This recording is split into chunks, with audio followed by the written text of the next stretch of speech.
देखिए, इतिहास में बहुत सी लड़ाइयाँ हथियारों और बाहुबल से लड़ी गई हैं। लेकिन आज के इस विश्लेषण में हम एक ऐसी कहानी पर बात करने वाले हैं जहां असली जीत तेज दिमाग और अदम्य साहस की हुई। आज हम उस शख्सियत को करीब से समझेंगे जिन्होंने एक विशाल साम्राज्य की नींव अपनी रणनीतिक सोच के दम पर रखी। छत्रपति शिवाजी महाराज। हम देखेंगे कि कैसे माइंड ओवर माइट यानी ताकत पर बुद्धि की जीत बड़ी से बड़ी ताकतों को धूल चटा सकती है। एक ऐसा राजा जिसने मुगलों को घुटनों पर ला दिया। सोचिए जरा, ये सिर्फ एक वाक्य नहीं है, ये एक पूरे युग की गूंज है। उस समय के इतने विशाल और ताकतवर मुगल साम्राज्य को चुनौती देना कोई छोटी बात नहीं थी। ये कोट ही हमें बता देता है कि हम एक ऐसे लीडर के बारे में बात कर रहे हैं जिसने इतिहास की धारा ही मोड़ दी थी।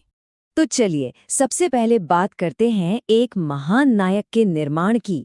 अगर हम इस पूरे ऐतिहासिक सफर की टाइमलाइन को देखें तो बहुत ज्यादा आंकड़ों में उलझने की जरूरत नहीं है। बस ये 3 अहम पड़ाव याद रखने हैं। 1630 जब शिवनेरी किले में उनका जन्म हुआ, फिर 1674 का वो ऐतिहासिक साल जब उनका राज्याभिषेक हुआ, और अंत में 1680 जो उनके देहांत और पीछे छूट गई एक अमर विरासत का प्रतीक है। अब यहाँ सबसे दिलचस्प बात यह है कि उनके नेतृत्व की नींव कितनी शानदार थी। माता जीजाबाई ने उन्हें बचपन से ही धर्म, न्याय और राष्ट्रभक्ति के संस्कार दिए, और दूसरी तरफ उनके गुरु दादोजी कोंडदेव ने उन्हें युद्ध कला और प्रशासन की बारीकियां सिखाईं। सच में ये एक परफेक्ट बैलेंस था। और पता है सबसे खास बात क्या है? एक स्वतंत्र और निष्पक्ष राज्य बनाने का इतना बड़ा सपना किसी शानदार महल में बैठकर नहीं देखा गया था, बल्कि पहाड़ियों और जंगलों में बचपन की युद्ध वाले खेल खेलते हुए इस सपने ने आकार लिया था। एक युवा मन में बड़े बदलाव की शुरुआत यहीं से हुई थी। और यहीं से शुरुआत होती है मराठा शक्ति के उदय की। अब सवाल ये था कि जब दुश्मन आकार और संख्या में बहुत बड़ा हो तो किया क्या जाए। यही काम आती है गुरिल्ला युद्ध नीति या छापामार युद्ध। ये सच में एक गेम चेंजर रणनीति थी। अचानक हमला करके दुश्मन को हैरान कर देना और उन्हें चकमा देना। इस रणनीति ने एक छोटी सेना को विशाल ताकतों के सामने बराबरी पर लाकर खड़ा कर दिया। इसे ऐसे समझिए जैसे ये डेविड और गोलियत की लड़ाई हो।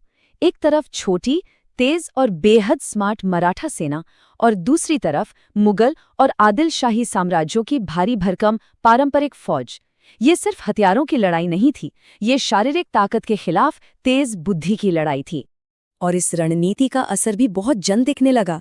इन्हीं अचानक किए गए हमलों और सरप्राइज टैक्टिक्स की बदौलत तोरणा और राजगढ़ जैसे मजबूत किलों पर सफलतापूर्वक कब्जा किया गया।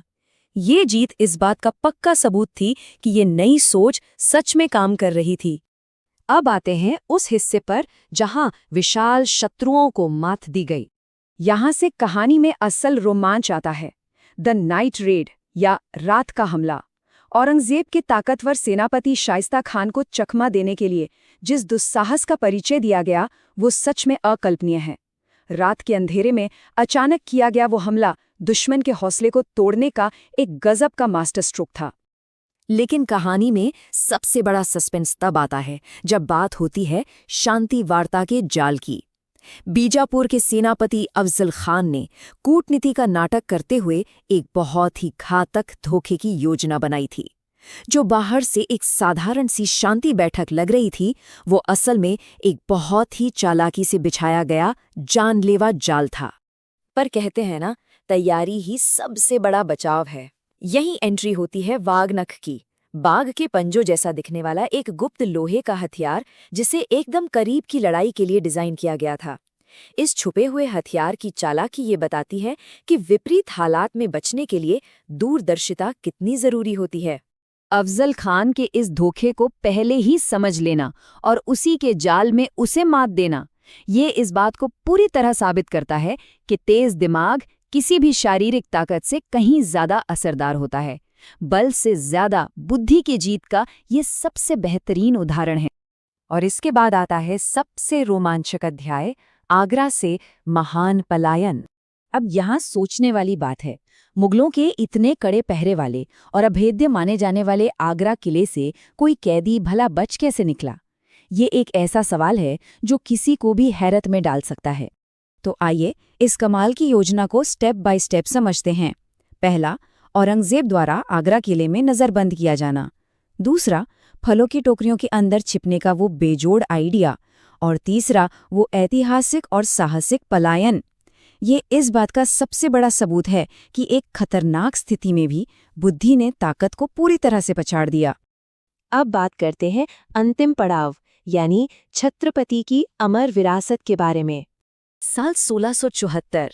इस साल को हमें खास तौर पर याद रखना चाहिए। ये सिर्फ एक तारीख नहीं है, बल्कि जीवन भर के कड़े संघर्ष का नतीजा है। यही वो साल था जब वो भव्य राज्याभिषेक हुआ और छत्रपति की उपाधि धारण की गई। दशकों की मेहनत के बाद अंततः एक स्वतंत्र राज्य स्थापित हुआ। लेकिन रुकिए, उनकी सबसे बड़ी उपलब्धि सिर्फ किले जीतना नहीं था। उनके प्रशासन की नींव देखिए। एकदम सख्त न्याय, सेना में बिना किसी भेदभाव के सभी धर्मों के लोगों का शामिल होना, महिलाओं के सम्मान के लिए कड़े नियम और जनता की भलाई पर फोकस। असली विरासत तो इन मजबूत नैतिक सिद्धांतों से बनी थी। अगर इस पूरे विश्लेषण का निचोड़ निकाला जाए तो वो ये है, अदम्य साहस, तेज बुद्धिमत्ता और सच्चाई के सामने दुनिया की बड़ी से बड़ी मुश्किलें भी घुटने टेक देती हैं। ये सिर्फ इतिहास की कोई पुरानी बात नहीं है, बल्कि आज भी उतना ही सच है।